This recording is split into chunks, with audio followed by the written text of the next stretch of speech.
The White Witch of Okinawa. Chapter 1. Arrival at the Edge of the World. The breath of Okinawa, humid and thick, was the first thing to truly greet us, long before we even saw the island properly. It clung to us on the tarmac, a palpable entity, heavy as a sodden wool blanket, scented with salt, unseen flowers, and something else. Something ancient and vaguely unsettling like disturbed earth. My father, Major Thomas Albright, a man forged in the unwavering discipline of the U.S. Army, stood ramrod straight, his gaze sweeping the surroundings. It wasn't the assessing look of a tourist, but the quiet, intense survey of a soldier entering new territory, a man who believed, perhaps rightly, that this assignment, this island, would irrevocably shape the contours of our lives. He was a man of few words, his pronouncements usually concise and final, leaving little room for the anxieties that fluttered within the rest of us. My mother, Clara, a woman whose resilience was often masked by a gentle demeanor, tried to project an air of calm adventure, but I saw the slight tremor in her hand as she clutched my younger brother Jake's. Jake, all of 8 years old, was a tightly wound coil of nerves, his usually bright blue eyes wide and dark, darting from the chattering ground crew to the distant, hazy green hills, absorbing the overwhelming unfamiliarity with a child's unfiltered apprehension.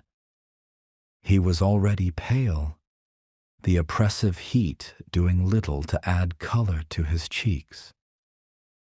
I, at 14, was caught in that strange adolescent limbo between the desire for independence and the lingering need for reassurance. A strange cocktail of emotions churned within me, a thrill at the exotic unknown, a gnawing anxiety about leaving everything familiar behind, and an undercurrent of something I couldn't yet name. A premonition, perhaps, a whisper of unease that had less to do with a new school or making friends, and more with the island itself. It felt watchful. The jeep that awaited us was an old, rattling beast, its olive-drab paint faded by sun and time. As we loaded our meager immediate belongings, the metallic clang of the tailgate echoed with a note of finality. The drive from the airbase was an immersion into a world of startling, almost violent contrasts. One moment, we were navigating narrow streets, bustling with vibrant markets, a cacophony of unfamiliar voices, sizzling food, and the blare of tinny music. The next, we were plunged into tunnels of emerald green, where the jungle pressed in from all sides, its foliage so dense it seemed to swallow the sunlight, the air thick with the drone of cicadas and the cries of unseen birds. Ancient stone walls, gray and moss-covered, snaked alongside the road, remnants of a forgotten time, hinting at stories buried deep within the island's soil. Rugged hills, cloaked in that same relentless greenery, rose and fell like the sleeping forms of giant creatures. Our new home, one of a handful designated for American military families, was situated in a small, somewhat isolated cul-de-sac perched precariously atop a steep incline. The position was, as my father clinically noted, strategically unique. To one side, stretching down into a shallow valley, was an expansive, surprisingly well-maintained zoo. Even from a distance, we could hear the occasional guttural roar of a big cat, the chatter of monkeys, an odd symphony that would become the soundtrack to our days. On the other side, climbing the adjacent hillside with an unnerving, silent persistence, was a sprawling cemetery.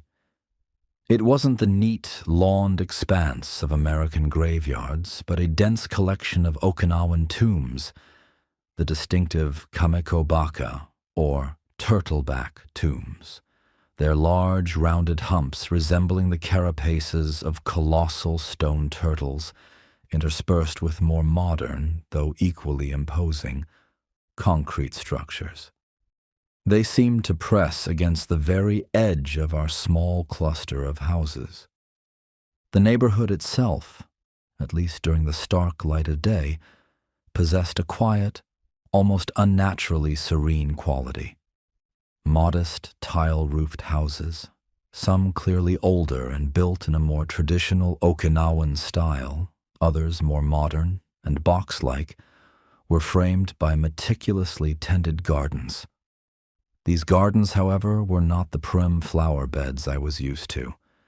They were riotous explosions of unfamiliar flora, oversized ferns, blood-red hibiscus, strange, waxy, leaved plants I couldn't name, their perfumes heavy and cloying in the humid air. It felt as though we were suspended in another time, a pocket of stillness on an island thrumming with unseen energies. Our immediate neighbors, mostly Okinawan families with a few other American military households scattered amongst them, welcomed us with a display of gentle curiosity. Their smiles were wide, their bows deep and respectful. Language was an immediate barrier, a chasm bridged imperfectly by gestures and my father's rudimentary Japanese, learned from a well-thumbed phrasebook. Yet beneath their surface warmth, I sensed an undercurrent, a subtle, shared hesitation. It was in the way their eyes would occasionally, almost involuntarily, flick towards the sprawling cemetery, especially as the afternoon sun began to dip and the shadows started to lengthen. Their smiles would tighten, their voices lower, a brief, almost imperceptible shift before normal pleasantries resumed. It was a shared, unspoken acknowledgement of something, a caution that hung in the air as tangible as the humidity. That first night, sleep was elusive. The unfamiliar symphony of the island, the incessant thrum of cicadas that seemed to drill into my skull, the distant, mournful calls from the zoo, the rustle of unseen things in the overgrown foliage just beyond my window, kept me tethered to a state of uneasy wakefulness. The air in my small bedroom was heavy, stagnant, despite the whirring fan. And through it all, I couldn't shake the image of that silent, sprawling city of the dead, climbing the hill just beyond our garden, its stone humps like sleeping sentinels under the pale moonlight. It felt less like a backdrop and more like a presence, waiting. Chapter 2. Mama-san's Warm Welcome. Directly opposite our utilitarian, government-issue house, with its peeling paint and screens that never quite kept all the insects out, lived an elderly Okinawan woman the neighborhood children affectionately and respectfully called Mama-san. Her real name, we later learned, was Fumiko Tanaka, but Mama-san she remained. Her house was older, more traditional, a low-slung wooden structure with a gracefully curved tile roof, surrounded by a garden that was less a cultivated plot and more a miniature enchanted wilderness. It was a marvel of meticulous chaos, overflowing with a profusion of exotic flowers whose names I would never learn, their colors almost shockingly vivid, their fragrances a potent, heady mix that lingered in the humid air, sometimes sweet, sometimes strangely bitter, changing with the time of day or the mood of the wind. Giant, waxy leaves shaded hidden corners, and gnarled bonsai trees stood like ancient guardians in ceramic pots. Mama-san herself was a small, stooped woman, her face a beautiful, intricate map of wrinkles, each line seemingly telling a story. Her eyes, dark and incredibly bright, held a depth of wisdom and an old, settled sadness that was immediately palpable. Yet her smile, when it came, was like a sudden burst of sunshine, genuine and encompassing. She moved with a slow, deliberate grace, whether tending her flowers with gnarled, earth-stained hands or shuffling along the narrow pathways of her garden. Despite the language barrier, her warmth was undeniable. She would often be in her garden as Jake and I reluctantly explored our new, limited surroundings. With a beckoning gesture and that radiant smile, she would invite us in. Communication was a charming pantomime of pointing, nodding, and shared laughter at our mutual incomprehension. She would lead us to a small, shaded stone bench, and from her cool, dim kitchen produce offerings. Small, delicate rice cakes, sometimes sweet with bean paste, sometimes savory with seaweed, and tiny cups of bitter green tea, its grassy aroma sharp and cleansing. These were always served with a quiet, unhurried ceremony that made even a simple snack feel like a significant ritual. Jake, initially wary of anyone new, quickly succumbed to her gentle charm. He'd sit beside her, chattering away in English, seemingly unconcerned that she likely understood little of it, and she would listen with a patient, benign expression, occasionally patting his hand or offering him another rice cake. Yet woven into Mama-san's undeniable warmth was an undeniable air of mystery. Her eyes, so often bright with kindness, would sometimes take on a distant, melancholic cast. This was most pronounced when her gaze drifted, as it often did, towards the cemetery that loomed over our cul-de-sac. It wasn't a fearful look, not exactly, but one of profound, weary contemplation, as if she were seeing not just the stone tombs, but something else, something layered over them, invisible to our eyes. Her warnings about the cemetery, when they came, were delivered with that same gentle gravity. She wouldn't explicitly forbid us from going near it, but through careful gestures, a slow shake of her head, a finger wagged with gentle admonition, her gaze flicking towards the hillside and then back to us with a look of profound seriousness, she conveyed a clear message. The crypts, especially after dark, were not a place for children, not a place for the living to casually trespass. "Abunai," she would murmur, her voice soft but firm, the Japanese word for dangerous, carrying a weight far beyond its simple definition. She'd point to the sky, then draw her hand down to mimic the setting sun, then point again to the cemetery, her expression uncharacteristically stern. Subtle clues of her hidden knowledge, or perhaps her deep-seated beliefs, emerged in fragments. Sometimes mid-conversation, or rather mid-pantomime, she would pause, her head cocked as if listening to a sound only she could hear. Her eyes would unfocus, her expression becoming lost, distant, as if she were momentarily transported to another place, another time. These moments were brief, but they cast fleeting shadows across her otherwise warm demeanor, leaving me with a prickle of unease. She spoke of yurei, of spirits tied to places of great sorrow, of the importance of respecting the ancestors. Her words were few, often broken, but the feeling behind them was powerful. Once, as twilight began to bleed into the sky, painting it in hues of bruised purple and blood orange, she was showing me a particularly strange, night-blooming flower in her garden. Its scent was intoxicatingly sweet, almost cloying. As she gently touched its velvety petals, her gaze drifted up to the cemetery, now a collection of darkening silhouettes against the fading light. A shiver, visible even in the dimness, ran through her small frame. "They sleep," she whispered, her English surprisingly clear. But sometimes they dream. And their dreams, they are not always peaceful.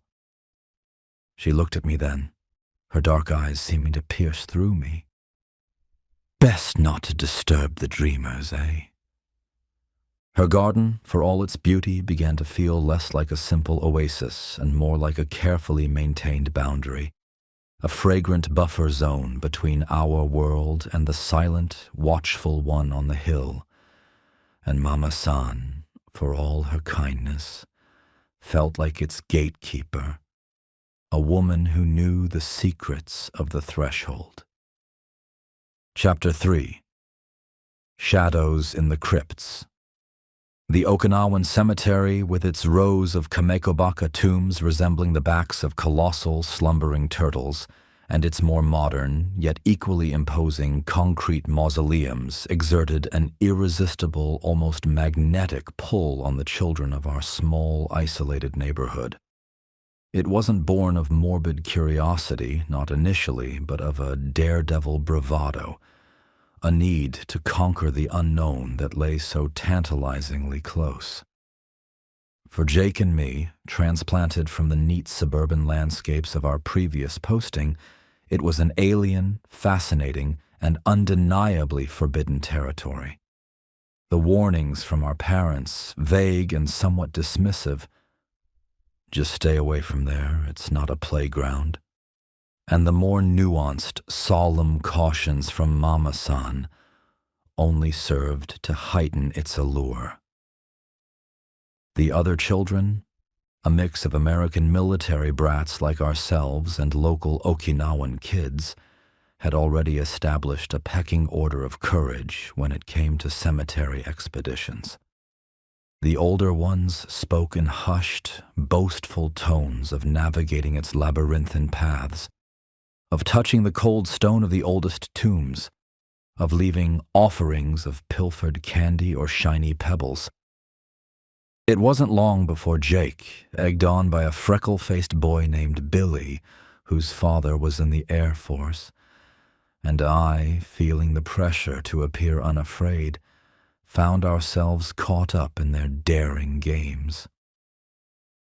Our first forays were tentative, restricted to the lower, more accessible fringes of the cemetery during the bright, unforgiving light of midday.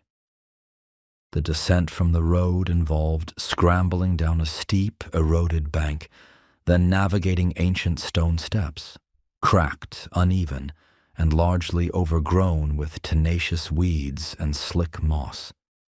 These steps spiraled steeply downward, leading into the older sections where the air grew noticeably cooler, damper, and the sounds of the neighborhood, the distant shouts of children, the rumble of an occasional car, faded, replaced by an unnerving, heavy silence, broken only by the buzz of insects and the rustle of lizards in the undergrowth. By day, the crypts themselves possessed a solemn, silent grandeur. Their polished granite or weathered concrete surfaces, some intricately carved with family crests or images of dragons and phoenixes, glistened dully in the filtered sunlight that pierced the dense canopy of trees growing amongst them. Many tombs had small, altar-like ledges before their sealed entrances, adorned with faded offerings, chipped ceramic cups containing murky rainwater, incense sticks reduced to gray ash, wilted flowers whose colors had bled into pathetic streaks, small, tarnished coins, and occasionally, poignantly, a broken toy. The air was thick with the scent of damp earth, decaying vegetation, old stone, and the faint, lingering sweetness of incense. Our explorations, initially playful dares to see who could venture deepest or touch the oldest-looking tomb, gradually escalated, taking on a more unnerving quality. It began subtly, a flicker of movement at the periphery of vision, dismissed as a bird or a trick of the light. A sudden, inexplicable drop in temperature, a pocket of chill air clinging to a particular tomb, even on the most sweltering Okinawan afternoon. The feeling, persistent and deeply unsettling, of being watched, even when we were certain we were alone. Then came the sounds. At first, they were ambiguous. A soft sigh that could have been the wind rustling through the leaves of the banyan trees, a faint whisper that might have been the voices of other children carried from afar. But they grew more distinct.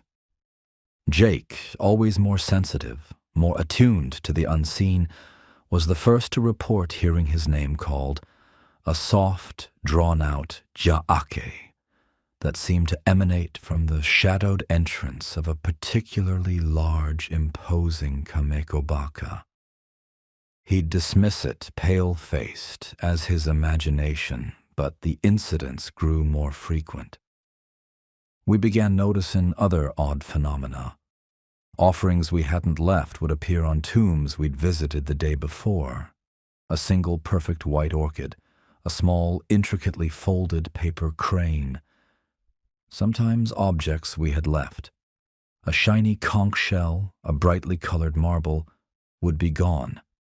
Or, more disturbingly, move to a different tomb. The atmosphere within the cemetery seemed to shift, the daytime solemnity giving way to a creeping sense of unease that intensified as the sun began its descent. One late afternoon, as twilight approached with tropical suddenness, casting long, distorted shadows that writhed and danced among the tombs, our games took a decidedly terrifying turn. We had ventured further than usual into a densely packed section of older, more weathered crypts, their entrances dark and forbidding. The air here was noticeably colder, the silence more profound, almost suffocating. Billy, in a fit of bravado, had dared Jake to peek into the slightly ajar stone door of a dilapidated, moss-covered tomb. Jake, despite his mounting apprehension, couldn't resist the challenge. He crept forward, his small face tight with a mixture of fear and determination. As he reached the tomb, he hesitated, then quickly peered into the narrow opening. He recoiled as if struck. His face, already pale, turned a ghastly, chalky white. He stumbled back, his eyes wide with a terror so profound it stole his voice. He could only point, his hand trembling violently. "What is it, Jake?" "What did you see?" I urged, my own heart beginning to hammer against my ribs. He finally managed a choked whisper. "Sobbing. I heard someone sobbing. Right there. Inside." A wave of icy dread washed over me. Billy, his bravado instantly evaporating, was already scrambling back up the path. I grabbed Jake's arm and we fled, stumbling over roots and loose stones, not daring to look back, the imagined sound of weeping echoing in our ears. We burst out of the cemetery's oppressive gloom and into the fading light of the cul-de-sac, hearts pounding, lungs burning, shaken to our core, but also, perversely, more curious, more deeply entangled than ever. The line between a thrilling game and something far more sinister had been irrevocably crossed. That night, the usual sounds of the island were overlaid with a new, more personal terror. Every creak of the house, every rustle in the garden, seemed to carry the echo of that desolate, unseen sorrow. Chapter 4. Mama-san's Dark Tale. A few days after Jake's terrifying experience in the cemetery, Mama-san found me hovering uncertainly near her garden gate. The incident had cast a pall over our explorations.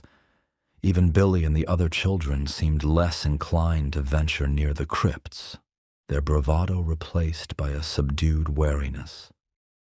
Jake was plagued by nightmares, waking up in cold sweats, muttering about whispers and shadows. My parents, though concerned by his distress, attributed it to an overactive imagination and the unsettling nature of our new environment. But I knew, with a chilling certainty, that it was more than that. Mama-san's usual bright smile was absent that afternoon. Her expression was solemn, her dark eyes holding a deep, knowing sadness. She beckoned me into her garden, not with her usual cheerful wave, but with a slow, deliberate gesture. She led me past the riotous blooms, deeper into the shaded heart of her miniature wilderness, to a secluded stone bench beneath the gnarled branches of an ancient frangipani tree. The air here was cool and still, thick with the heavy, sweet scent of the white and yellow blossoms that littered the ground. She poured us both small cups of tea, her movements slow and ritualistic. For a long time, we sat in silence. The only sounds the distant drone of cicadas and the occasional soft thud of a falling frangipani blossom. The sun was beginning to dip towards the horizon, painting the sky in fiery hues, and the shadows in the garden deepened, transforming familiar shapes into something more mysterious, more primal. Finally, Mama-san spoke, her voice low and raspy, a thread of sound weaving through the quiet air. "You and your brother," she began, her gaze fixed on the steam rising from her teacup. "You have been, close to the old places." It wasn't a question. I nodded, feeling a blush creep up my neck. Jake, he heard something in one of the tombs. Mama-san sighed, a sound like dry leaves rustling. "Ah," she said softly. "The weeping one. She still searches." A shiver traced its way down my spine. The weeping one. And so, as evening deepened around us, casting the garden into an ethereal twilight, Mama-san shared a haunting tale, a fragment of Okinawa's scarred past. Her English was halting at times, interspersed with Okinawan words whose meanings I could only guess from her tone and gestures. But the story she wove was achingly clear. "Long ago," she began, her eyes distant, focused on a point beyond the garden wall, towards the shadowed hillside where the cemetery lay, "during the Great War, a terrible time for our island. Fire rained from the sky. Soldiers came from your country and from ours. There was much fear, much suffering." She spoke of the Battle of Okinawa, a name I recognized vaguely from my father's history books. But her telling imbued it with a raw, personal horror. She described how local civilians, caught between the brutal Japanese defenders and the advancing American forces, were gripped by an unimaginable terror. Propagandized into believing the Americans were inhuman monsters who would inflict unspeakable atrocities, many chose death over capture. "There was a place," she continued, her voice dropping to a near whisper, "a high cliff overlooking the sea. Many went there, families, mothers with their children. They believed it was the only way to escape the suffering, to protect their little ones from horrors worse than death." She paused, her eyes glistening. "They called it Suicide Hill." A chill deeper than the humid air snaked around my heart and my breath hitched. "There was a woman," Mama-san continued, her voice dropping to a near whisper, as if the spirits themselves might overhear. Her gaze, intense and sorrowful, never left mine, drawing me into the vortex of her tale. 2 small children clung to her, a boy, a girl, her treasures, her world, faced with the shadows of the soldiers, the specter of bombs, the agonizing void of starvation. She made a choice no mother should ever face. She carried them to the cliff's precipice, the wind like a mournful sigh around them. She bound them to her with her embrace, her love a terrible, final shield. Mama-san's own hands clasped together so tightly they were bloodless. And then she stepped into the silence. The image was horrifying, stark. I could almost hear the roar of the waves, the screams. But fate, Mama-san said, her voice heavy with an ancient fatalism, fate is a cruel trickster. The woman, she did not die. She fell, but the sea, or perhaps the rocks, threw her back, broken but alive. Her children. Mama-san closed her eyes for a moment, a single tear tracing a path down her wrinkled cheek. Her children were gone, taken by the waves, or perhaps they never even reached the water. Their small bodies were lost in the chaos, buried anonymously, like so many others, among the countless crypts that were hastily filled in those dark days. She described the mother's descent into a grief so profound it bordered on madness. She searched, Mama-san whispered, day after day, night after night. She wandered the hillsides, calling their names, clawing at the earth, desperate to find their resting place, to give them proper peace. But there were so many dead, so many graves unmarked. Grief consumed her. It became her only companion, her only sustenance. That kind of despair, the kind that hollows out a soul until nothing but agony remains. Mama-san continued, her voice a mere thread of sound in the stillness. It drove her back to the precipice. She surrendered herself to the ocean's embrace, desperately seeking to bridge the chasm to her children, to find an end to her torment in their spectral company. Mama-san's head bowed slightly, a gesture of profound, weary understanding. But some bonds of sorrow are too strong to be broken, even by death. A yearning that deep, that unresolved, becomes a spiritual chain. And so she found no release. She became suspended, not truly departed, not truly present, her spirit irrevocably tethered to the scene of her deepest tragedy, forever bound to the heartbreaking illusion that her children awaited her there. Her voice faded into the deepening gloom. The cicadas had fallen silent, replaced by the chirping of crickets and the occasional mournful hoot of an owl from the direction of the zoo. The sweet scent of the frangipani seemed cloying now, almost suffocating. As her tale ended, Mama-san slowly raised a trembling hand and gestured towards the cemetery, now a collection of dark, hulking shapes under the rising moon. My blood ran cold, colder than any chill I'd felt amongst the tombs. There, shimmering faintly in the pale, ethereal moonlight, a figure drifted. It was unmistakably a woman, pale, almost translucent, her form indistinct, as if woven from mist and moonlight. She moved with an agonizing slowness between the rows of crypts, her head bowed, her movements conveying an unbearable weight of sorrow. And then, carried on the soft night breeze, faint but undeniable, came the sound of quiet, desolate sobbing. It seemed to rise from the very earth of the cemetery, a sound that pierced through the tranquility of the evening straight to my heart. She is still searching, Mama-san murmured, her voice filled with an infinite pity, forever weeping, forever lost.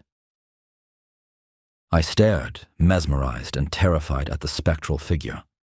The stories, the warnings, Jake's fear, it all coalesced into a horrifying, undeniable reality.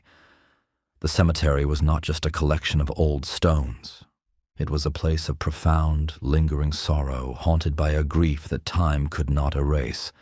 And we, in our childish ignorance, had trespassed upon its sacred, tormented ground. Chapter 5. Haunting Echoes.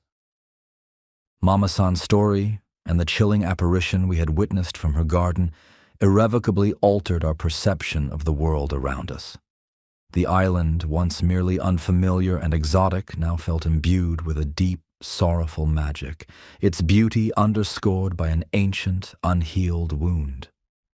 The cemetery, no longer a playground for daring games, transformed into a place of profound dread, a constant looming reminder of the tragedy that clung to its soil.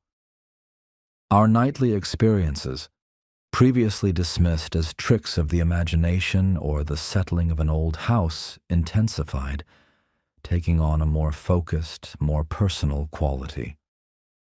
From our bedroom window, which directly overlooked a swathe of the hillside cemetery, Jake and I would often see her.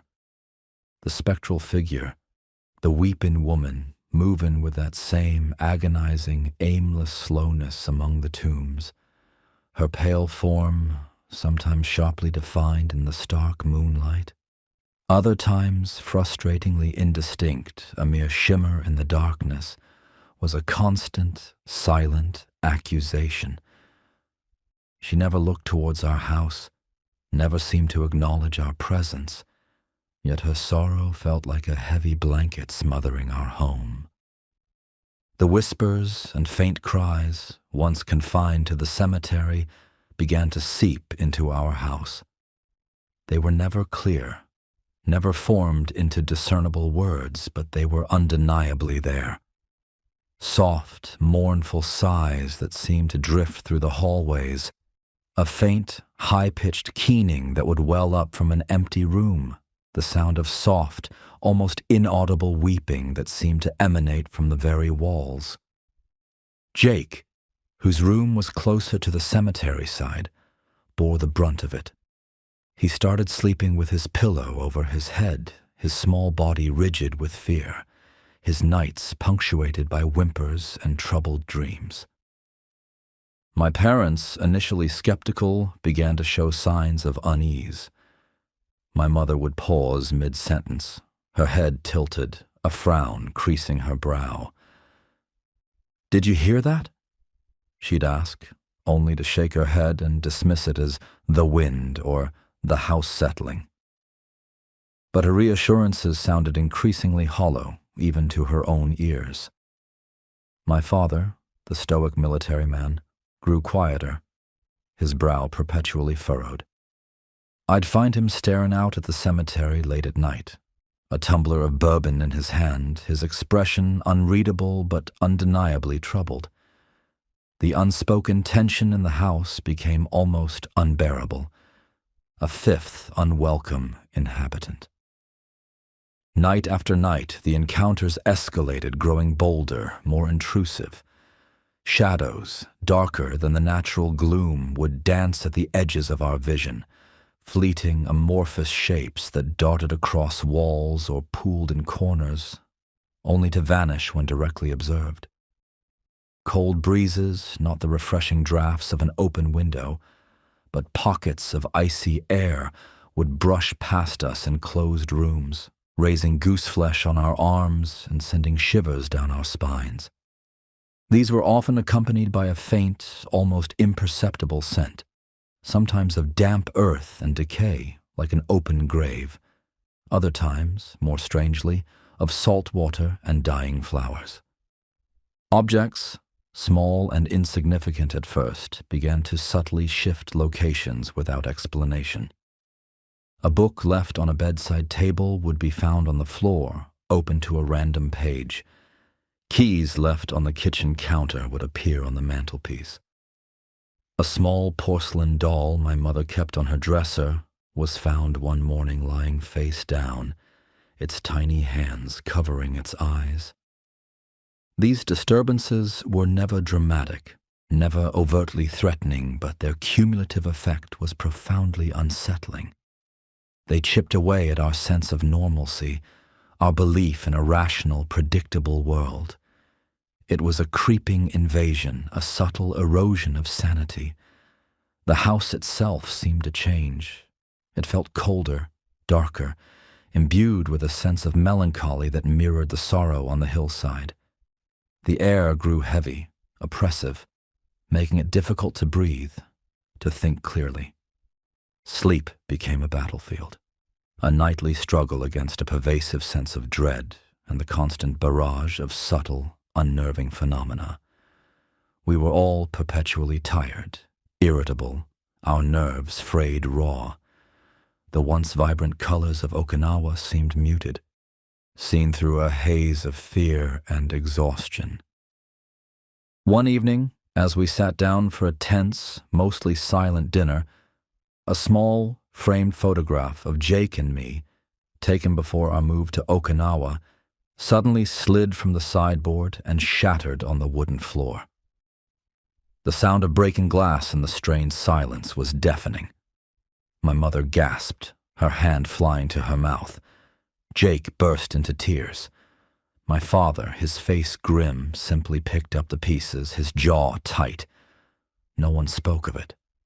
But the unspoken question hung heavy in the air. How much longer could we endure this? These disturbances, though individually subtle, collectively wove a tapestry of constant unease that embedded itself into the fabric of our daily lives. The line between the supernatural and the psychological began to blur. Were we truly being haunted, or were we succumbing to a shared delusion, a folie à famille brought on by stress and the suggestive power of Mama San's story? The ambiguity was perhaps the most terrifying part. There was no clear enemy to fight, no rational explanation to cling to, only a creeping, insidious dread that permeated every moment, tainting every experience, transforming our Okinawan adventure into a waking nightmare. Chapter 6. Secrets Unearthed. The oppressive atmosphere in our home, coupled with the increasingly undeniable nightly visitations, finally spurred Jake and me into a desperate, almost obsessive quest for answers. Driven by a mixture of fear, morbid curiosity, and a childish hope that understanding the source of the haunting might somehow lessen its power, we turned to the most logical place we could think of: the local library on the nearby American military base. The library was a small, air-conditioned oasis of relative normalcy, a stark contrast to the humid, supernaturally charged environment of our hillside home. Its shelves were filled with familiar English books, its atmosphere one of quiet study. Yet even here, the shadow of Okinawa's past lingered. In a dusty, neglected corner, we found a small section dedicated to local history and folklore. The books were old, their pages yellowed and brittle, smelling faintly of mildew and time. Our desperation became a relentless fuel. We pored over the forgotten books, our fingers tracing lines of faded ink that spoke of deep wounds. Heart-wrenching narratives of the Battle of Okinawa emerged, stark and factual, yet screaming with silent horror. The sheer human cost, the families driven to self-destruction, the island drowning in the aftermath. The historical bled into the arcane. We deciphered passages about Mabui, the vital spark, and the terrifying possibility of it becoming unmoored by sudden death or intense suffering, doomed to wander or even curdle into a vengeful presence if denied its peace. Then came the tales of eerie, ethereal figures bound to places saturated with raw emotion, their existence a perpetual replay of sorrow, their forms pale, their cries the sound of pain that never ended. The details of the mass burials following the war were particularly harrowing. Countless unmarked graves, hastily dug to contain the overwhelming numbers of dead, dotted the island. Families were separated in the chaos, their loved ones interred without record, without proper rites, their souls left to wander. The stories mirrored Mama-san's tragic tale with an unnerving accuracy, lending a horrifying credence to what we had initially hoped was mere folklore. One afternoon, buried deep within a decaying scrapbook of local newspaper clippings from the post-war era, we found it.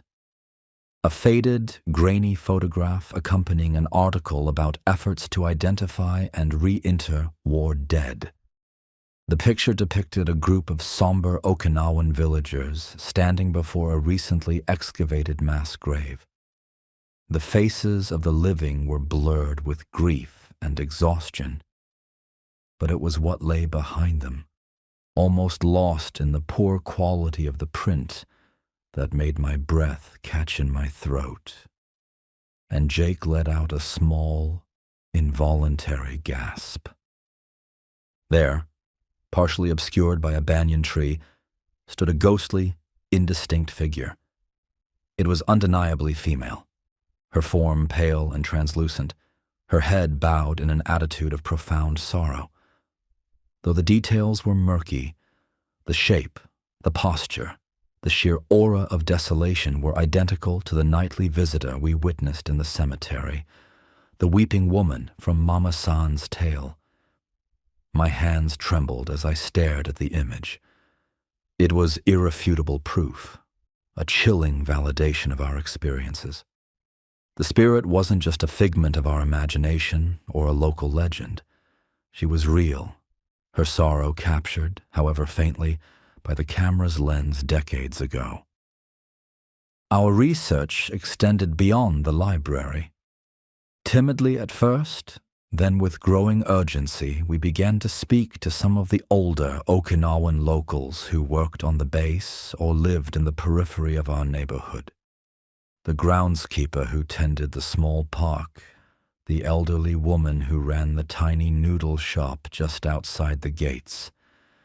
We approached them carefully, obliquely referencing Mama-san's stories, hinting at strange occurrences near the old cemetery.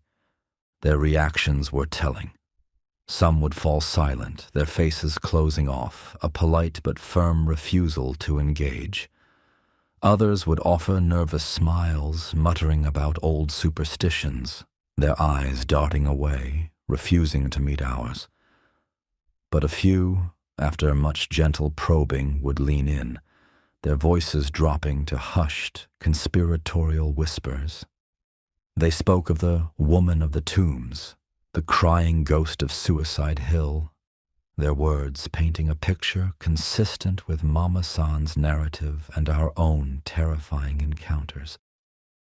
They recounted stories passed down through generations of unexplained sounds, fleeting apparitions, and a pervasive sense of sorrow that clung to certain parts of the island, especially those areas most heavily scarred by the war. Their hushed voices, their fearful eyes, the almost reverent terror with which they spoke of her, reinforced the chilling reality of our discoveries. They warned us, much like Mama-san, to stay away, to offer respect, to never, ever mock or disturb the spirits. The weight of this collective testimony, the historical accounts, the photographic evidence, and the hushed, fearful confirmations from the locals was immense. It transformed our fear into something more profound, a chilling understanding. We were not just dealing with a random haunting, but with a deep historical trauma, a sorrow so immense it had become imprinted upon the very landscape, its echoes reverberating through time, touching anyone unfortunate enough to live within its reach. The White Witch, as some of the American children had started to call her half in jest, half in fear, was no witch. She was a mother, lost in an eternal, agonizing search. Her grief a tangible force that transcended the veil between worlds. And we were caught in its devastating wake. Chapter 7. The Whispering Woman. The knowledge we had unearthed, far from offering solace, only deepened our dread. The weeping woman was not a malevolent entity to be vanquished, but a tragic figure deserving of pity, yet her sorrow was so potent, so pervasive, it was actively corroding our lives. Sleep offered no escape, only troubled dreams and the anticipation of the nightly phenomena. The oppressive atmosphere in the house grew thicker, punctuated by my mother's strained attempts at normalcy and my father's increasingly grim silences. Jake was a shadow of his former self, pale, withdrawn, jumping at every unexpected sound. I felt a desperate, almost reckless need to do something, to confront the source of our terror, even if I had no idea what that confrontation might entail. One evening, as dusk bled into a bruised, ominous twilight, I made a decision. It wasn't brave. It was born of a desperate exhaustion, a feeling that anything, even a direct encounter, was preferable to the slow, creeping erosion of our sanity. "I'm going back," I announced to Jake, my voice betraying more bravado than I felt. Jake's eyes widened in alarm. "No, don't. Mama-san said—" "I know what she said," I interrupted. "But we can't just keep living like this. Maybe if she sees us, if she knows we're not trying to hurt her." My words trailed off. I had no real plan, only a vague, foolish notion of making peace, of acknowledging her sorrow. Reluctantly, terrified yet unwilling to let me go alone, Jake agreed to accompany me, but only to the edge of the cemetery. The air was unnaturally still, heavy and humid, the usual chorus of cicadas eerily muted. A thick, gray mist, unusual for that time of year, was beginning to roll in from the sea, coiling around the tombstones, giving them an even more spectral, dreamlike quality. We crept down the familiar, overgrown stone steps, the silence pressing in on us, amplifying the sound of our own nervous breathing and the crunch of our sneakers on the loose gravel. Jake stopped at the last bend in the path, his small frame trembling. "I can't," he whispered, his face chalky in the gloom. "I'll wait here. Don't go too far." I nodded, my own throat tight with fear, and stepped alone into the older section of the cemetery. The mist swirled around my ankles, cold and damp. The tombs loomed like ancient silent judges, their shadows distorted and elongated by the fading light. A profound sense of desolation permeated the air, a sorrow so palpable it felt like I could taste it. Metallic and bitter, like old tears. I walked slowly, my heart hammering, scanning the rows of crypts. "Hello," I called out, my voice a pathetic, trembling whisper that was instantly swallowed by the oppressive silence. We don't mean any harm." Suddenly, the temperature plummeted. It wasn't a gradual cooling, but an abrupt, shocking drop, as if I had stepped into an invisible pocket of Arctic air. My breath plumed before me in the dim light. Gooseflesh erupted all over my body. The mist around me thickened, swirling faster, obscuring the path ahead. Panic, cold and sharp, surged through me. I turned to retreat, to call out to Jake, but the way back was lost in the roiling vapor. And then, she was there. She materialized from the mist, not 10 feet away, standing before a large, ornate kameko baka. This was no fleeting glimpse, no indistinct shimmer. She was terrifyingly, undeniably present. Her form was still somewhat translucent, as if viewed through a wavering curtain of water, but her features were clearer than I had ever seen them, or ever wished to. Her face, pale as bone china, was a mask of perpetual, unutterable sorrow, etched with lines of grief that seemed to transcend time. Her hair, long and dark, clung lankly to her shoulders, matted as if with seawater or endless tears. Her eyes were hollow, dark pits of despair that seemed to suck all light, all hope from the world. They were fixed on me, pleading, desperate, yet utterly devoid of recognition. She wore a simple, tattered kimono, its fabric faded and stained, billowing slightly as if in an unfelt breeze. My blood turned to ice. I was frozen to the spot, unable to scream, unable to move, every nerve ending screaming in primal terror. She drifted closer, her feet not seeming to touch the ground. The air around her vibrated with an intense cold, and with that same faint, heartbreaking scent of salt water and decaying flowers. As she drew nearer, a sound began to emanate from her, not the sobbing I had heard before, but a low, continuous whisper, like wind sighing through broken reeds, or the dry rustle of sand. It was a sound of pure desolation. Then her lips, blue and trembling, moved.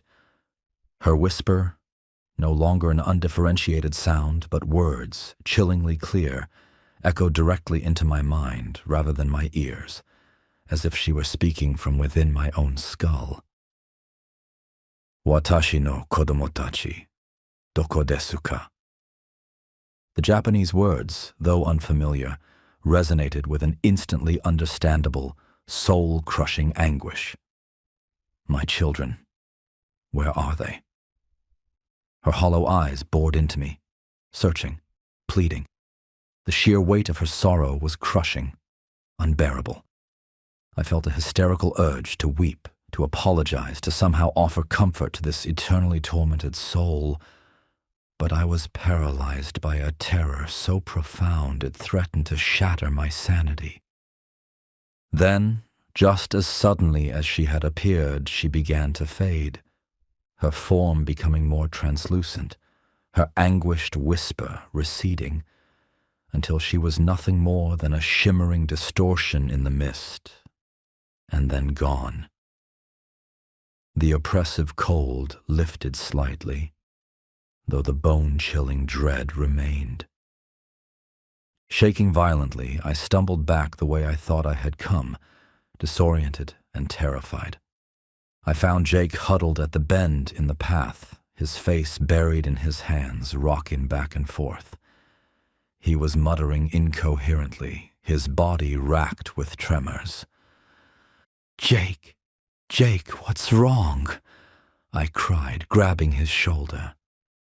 He looked up, his eyes wide with a terror that mirrored my own, but also held a different, more personal horror.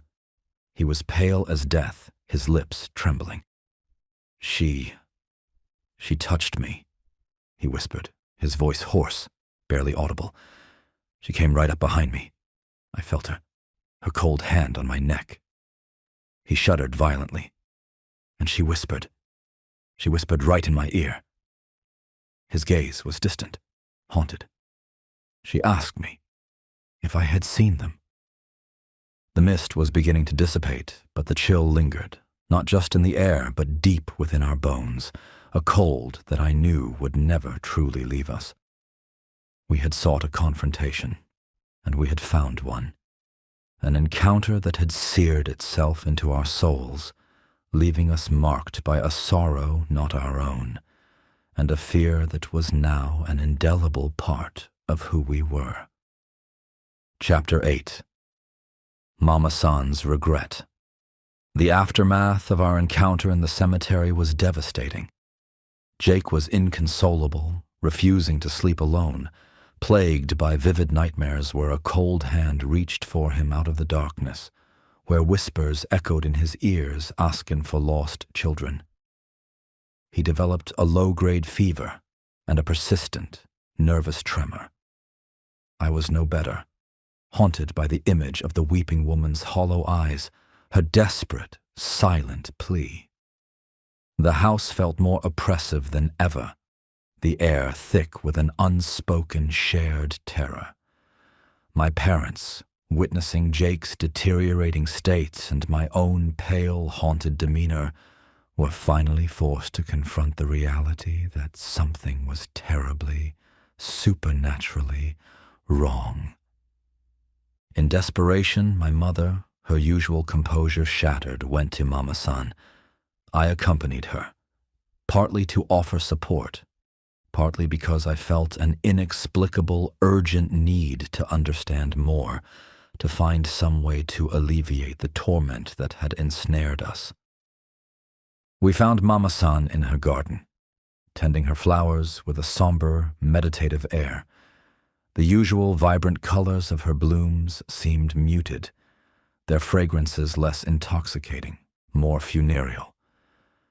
She looked up as we approached, her dark eyes immediately assessing, filled with a profound, weary understanding. She knew. Before my mother even spoke, Mama-san knew. My mother, usually so articulate, stumbled over her words. Her voice choked with emotion as she described Jake's terror, my own haunted state, the oppressive atmosphere that had become unbearable. She spoke of the whispers, the cold spots, the feeling of a sorrowful presence. Mama-san listened patiently, her expression a mixture of pity and a deep, ingrained sadness. When my mother finally fell silent, tears streaming down her face, Mama-san sighed, a sound that seemed to carry the weight of generations. "She is strong now," Mama-san said softly, her gaze drifting towards the cemetery. "Your children, they are sensitive. They feel her pain too keenly. Perhaps they remind her." Her voice trailed off. Then, with a heavy heart, Mama-san confessed. She admitted that for years, long before our arrival, she had been leaving offerings for the grieving spirit. Small bowls of rice, cups of fresh water, incense, and carefully chosen flowers from her garden. She would place them discreetly at the edge of the cemetery, near the path leading to the older tombs, hoping to soothe the weeping woman's endless sorrow, to offer some small measure of comfort to her tormented soul. "I try," Mama-san whispered, her voice thick with unshed tears. "I try to tell her her children are at peace, but she cannot hear. Her grief is a wall, a prison." Her voice shook as she revealed the hopeless, tragic truth, a truth she had perhaps shielded us from, or hoped we would never need to fully comprehend. "There are no records," she said, her eyes glistening. "No maps of the old burial sites from that time. So many lost, so many buried without name, without ceremony. Her children, their exact resting place is unknown. Perhaps it was never even a proper grave. They could be anywhere on that hillside, or their bones scattered by time and the elements." She looked at us, her face a mask of profound empathy and shared despair. Without knowing where they lie, without the proper rites to guide their spirits and hers, she can never find them.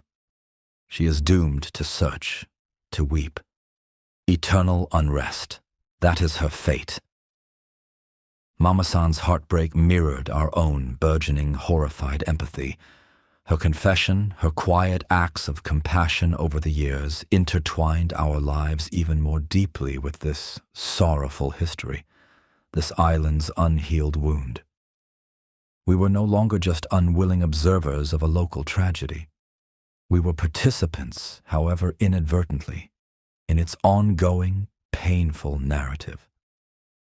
My mother asked, her voice trembling, if there was anything at all that could be done. A priest. A ceremony. Mama-san shook her head slowly, a gesture of profound, sorrowful negation. Some sorrows are too deep, she murmured. Some spirits are too lost. All we can offer is respect and our prayers, and perhaps distance. She looked at my mother, then at me. Her eyes filled with a gentle but firm warning. This place, it is not good for your family. Her sadness, it is contagious. It seeps into the living. The finality in her voice was like a death knell. There was no solution, no easy escape. The weeping woman was a fixture of this land, as permanent as the ancient stones of her prison, and her sorrow was a shadow that would forever linger over this small corner of Okinawa.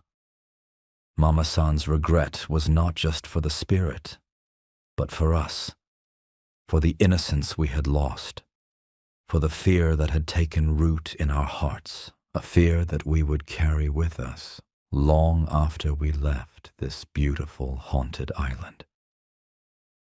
Chapter 9. Leaving Okinawa. The decision, when it finally came, was swift and inevitable. My father, witnessing the profound and damaging effect the haunting was having on his family, particularly on Jake, pulled whatever strings his rank afforded him. Within weeks, orders for a compassionate reassignment came through. We were leaving Okinawa. The news was met with a complex swirl of emotions. Relief, sharp and overwhelming, was paramount. The thought of escaping the oppressive atmosphere of the house, the nightly terrors, the constant, pervasive dread, was like a physical weight being lifted from my chest. Yet beneath the relief there was a strange undercurrent of sadness, a sense of unfinished business, and a profound, empathetic sorrow for the weeping woman, whose eternal torment we were fleeing but could not alleviate. There was also a subtle, unsettling fear. Would her sorrow follow us? Could such a powerful presence truly be left behind, or had it imprinted itself onto our souls? Our departure approached with a disorienting speed. Packing became a frantic, almost desperate activity, each item placed in a box, a symbolic step away from the horror that had enveloped us. The goodbyes to the few friends we had made were brief, tinged with an unspoken understanding from the other American families who had, perhaps, sensed the strain we were under, or heard the hushed rumors that always circulated in tight-knit military communities. The most emotional farewell was with Mama-san. She came to our house on the morning of our departure, her small, stooped frame carrying a quiet dignity. She brought us a parting gift, intricately woven Okinawan charms meant for protection and safe travel, and a small box of her sweet rice cakes. Her eyes were filled with tears as she embraced my mother, patting Jake's head with a gentle, trembling hand. To me, she simply nodded, a look of profound, shared understanding passing between us. "Go well," she whispered, her voice thick with emotion. "Find peace." Her tearful farewell weighed heavily on us, a silent acknowledgement of the sorrowful bond we now shared. On our last day, my father drove us to the southern part of the island, to the place Mama-san had called Suicide Hill. It was now a designated memorial, Peace Prayer Park, a starkly beautiful, wind-swept promontory overlooking the vast, indifferent expanse of the Pacific Ocean. Rows upon rows of black granite monoliths, the cornerstone of peace, bore the names of all who had died in the Battle of Okinawa, regardless of nationality: Japanese, American, British, Korean, Okinawan. The sheer number of names was staggering, a silent, chilling testament to the scale of the tragedy. We stood there for a long time, the wind whipping our hair, the roar of the waves crashing against the cliffs below a constant, mournful dirge. The air was thick with an almost tangible sense of sorrow, a profound sadness that seemed to emanate from the very stones, from the earth itself. It was a place of immense beauty, yet saturated with an unbearable history. I thought of the weeping woman, of her desperate act, her unimaginable loss, and the eternal search that had become her existence. As we finally turned to leave, to drive towards the air base that would carry us away from this island of beauty and sorrow, a sound drifted up from the cliffs below. Faint, carried on the wind, but unmistakable, the soft, desolate sound of sobbing. It was a mournful farewell, not just from a single, trapped spirit, but from the island itself, a lament for all its lost souls, a reminder of a grief that would forever linger in this place where the world, for so many, had ended. The wheels of the Jeep crunched on the gravel as we pulled away, but I couldn't resist one last look back. The cliffs stood stark against the gray sky, timeless and unyielding, and I knew, with a certainty that chilled me to the bone, that she was still there, somewhere among the memorials and the unmarked graves, forever weeping, forever searching, a spirit forever trapped by a sorrow too deep for the sea to claim or the earth to console. We were leaving, but a part of us, a small shadowed piece of our souls, would remain behind, tethered to her endless grief. Epilogue. Lingering shadows. Years passed, more than a decade. Life moved on, as it inevitably does. We lived in other countries, other houses.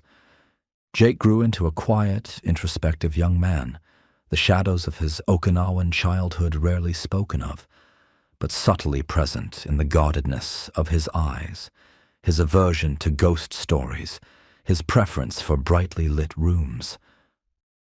I pursued a career in archival research, perhaps subconsciously drawn to the tangible, ordered nature of historical records, a stark contrast to the intangible, chaotic sorrow that had once enveloped us. My parents rarely mentioned Okinawa, consigning it to a carefully locked compartment of their memories. But for me, the island and the weeping woman remained a persistent, haunting presence. Her story, her sorrow, had become an indelible part of my own. I often found myself thinking of Mama-san, wondering if she was still alive, still tending her garden, still leaving her quiet offerings. Driven by a compulsion I couldn't fully understand, a need for some kind of closure, or perhaps just to confront the ghosts of my past, I returned to Okinawa. It was a solo journey, undertaken during a lull in my work, an unacknowledged pilgrimage. The island had changed, yet it hadn't. The cities were more modern, more bustling, but the lush, relentless greenery still dominated. The ancient stones still whispered their silent histories. With a mixture of trepidation and a strange, mournful anticipation, I hired a car and drove to our old neighborhood. The cul-de-sac was almost unrecognizable. Many of the old houses had been replaced by newer, larger structures. The vibrant gardens I remembered were either gone or tamed into bland conformity. Our old house was still there, but it looked smaller, shabbier, its paint peeling even more, an air of neglect clinging to it. Mama-san's traditional house opposite ours was gone entirely, replaced by a modern two-story dwelling with a sterile, graveled yard. There was no sign of her enchanted garden, no trace of her gentle presence. With a heavy heart, I walked to the edge of the property, to the spot where our garden had once overlooked the cemetery. The hillside was more overgrown now, the jungle encroaching further, attempting to reclaim the stone tombs. The air was still, heavy, the only sounds the incessant drone of cicadas and the distant sigh of the wind through the trees. I stood there for a long time, gazing downward toward the shadowed crypts, a kaleidoscope of memories and emotions swirling within me. Then my heart seemed to stop, a cold fist clenching around it. There, moving with an agonizing slowness between the weathered stones, was a familiar pale figure. Her form was perhaps more translucent now, more ethereal, as if even her spectral energy was slowly fading with the passage of decades, but it was unmistakably her. The weeping woman, still wandering, still endlessly, fruitlessly searching. The sight of her, after all these years, filled me not with terror, but with an overwhelming, bone-deep sorrow, a profound and weary pity. As I watched, a whisper, faint as a moth's wing, seemed to brush against my ear, carried on the humid breeze. It was soft, achingly familiar, a sound that resonated deep within the oldest, most shadowed corners of my memory. Sarah. My name. Called with such gentle, sorrowful longing. Shaken to my core, I stumbled back, my breath catching in my throat. It wasn't the voice of the weeping woman, not her desperate Japanese plea. This was different. It was Mama-san, or the echo of her, a memory so potent it had taken on auditory form. Or perhaps her own spirit, now free, had come to offer a final, gentle greeting, a reminder. I looked back at the cemetery, at the pale figure continuing her eternal, sorrowful vigil. I realized then that some shadows linger eternally, not just in the places of their origin, but within the hearts of those who have witnessed their pain. We are bound, the living and the dead, by these sorrowful memories, by the tragedies that shape us, by the grief that sometimes never truly fades. The White Witch of Okinawa, the weeping woman, Mama-san, Jake, my parents, myself, we were all, in our own ways, still living in the echo of that profound, inconsolable loss. And some echoes, I now understood, never truly fall silent. They become a part of the landscape, a part of the soul, forever.